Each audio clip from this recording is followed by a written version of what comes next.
Hello. Good to see you. Well, welcome everybody. Transmittal is about here, and we're halfway through the legislative session. At the outset, I said our focus will remain on delivering on Montanans' priorities. I've heard loud and clear from Montanans in every corner of our state that tax relief is a top priority. And we've been clear since day one. Hardworking Montanans should keep more of what they own. The fact of the matter is Montanans overpaid their taxes, and we need to give it back. My budget for Montana families proposed the largest tax cut in history. It's more than $1 billion going back to Montana taxpayers. It provides relief to Montana taxpayers at every income level, including homeowners, small business owners, family farmers and ranchers, and hardworking families. Since the legislature came in, I've been calling on legislators to deliver Montanans tax relief without delay. That's why today I'm thrilled to report that our historic tax relief package is on its way to my desk. Thanks to the hard work of our office, including the budget office and the legislators, and we now have a historic tax relief package, providing Montanans the largest tax cut in state history. And this is all done within the first half of the session. I look forward to signing these bills to send taxpayer money back to hardworking Montanans. All of our tax proposals are rooted in a simple philosophy. Hardworking Montanans should keep more of what they own because ultimately it's not the government's money, it's Montanans. It's the money of the people that earned it. That's why we're putting money back in Montanans' pockets through immediate rebates and permanent long-term tax relief.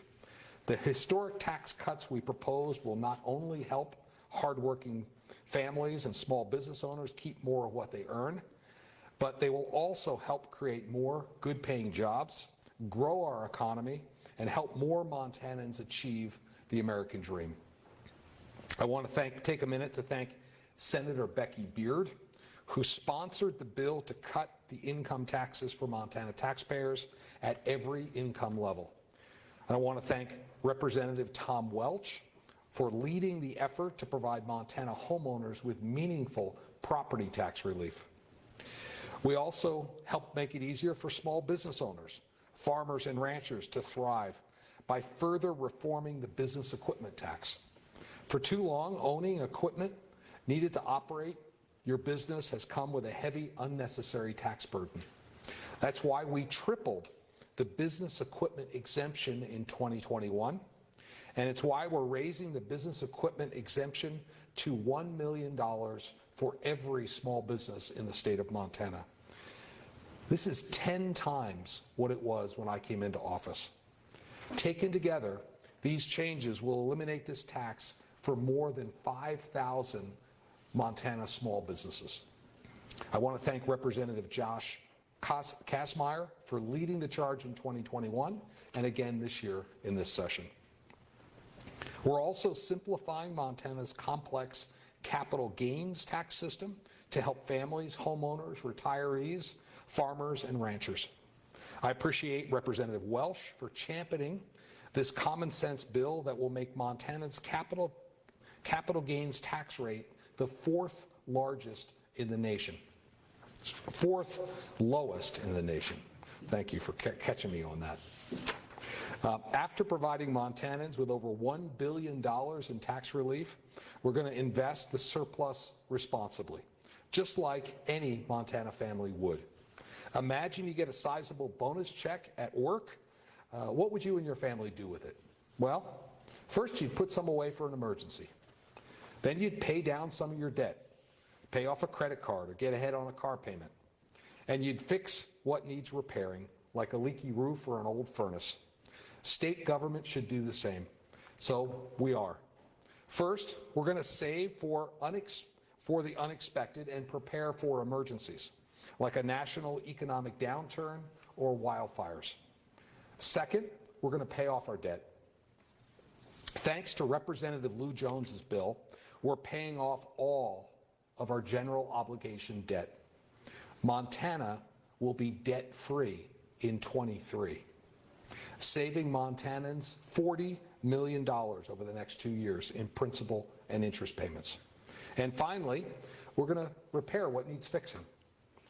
Through the Safer Montana Roads and Bridges Fund, we'll invest $100 million to repair our roads and bridges.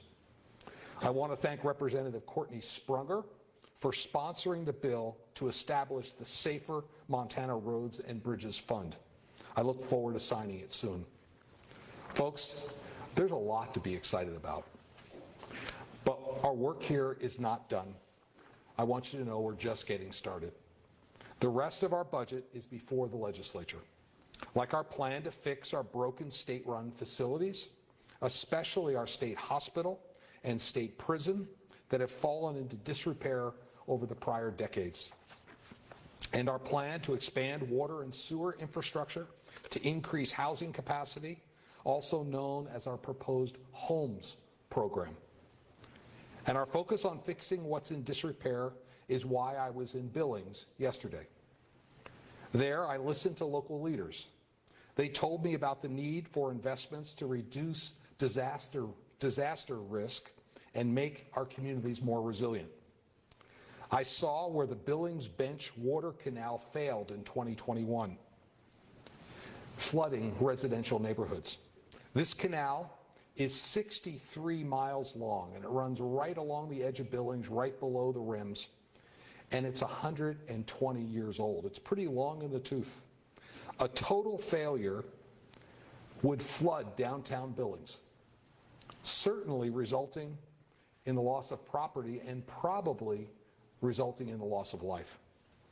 That's why our budget for Montana families invests $100 million of our state surplus to create a local disaster resiliency fund. As the old saying goes, an ounce of prevention is worth a pound of cure. For every dollar invested in disaster mitigation, it saves an average of $6 over the life of the project. The fund will help us prevent emergencies by leveraging state dollars 9-to-1 with federal dollars. Just one state dollar can secure 9 federal dollars to invest in local disaster mitigation. It's common sense, fiscally responsible measure. Representative Larry Brewster of Billings is sponsoring the bill that would establish the local disaster resiliency fund. It easily passed in its first House committee, as well as the House floor on its second reading. 2 weeks ago, though, members of the House Appropriations Committee tabled it, bringing progress on the local disaster resiliency fund to a standstill. Let's be clear.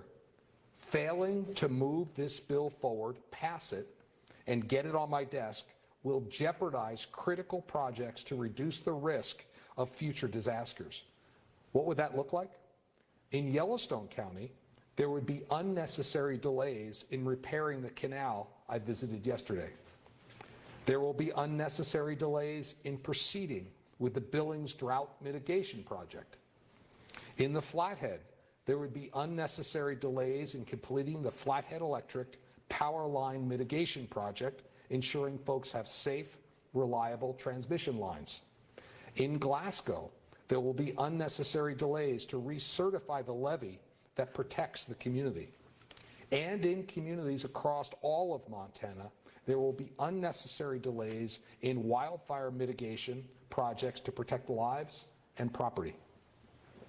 The Local Disaster Resiliency Fund will support each of these projects, leveraging federal dollars to get it done. It's a win-win for Montana. As I've said, failing to establish the Local Disaster Resiliency Fund would be a dereliction of duty. Failing to get this done would risk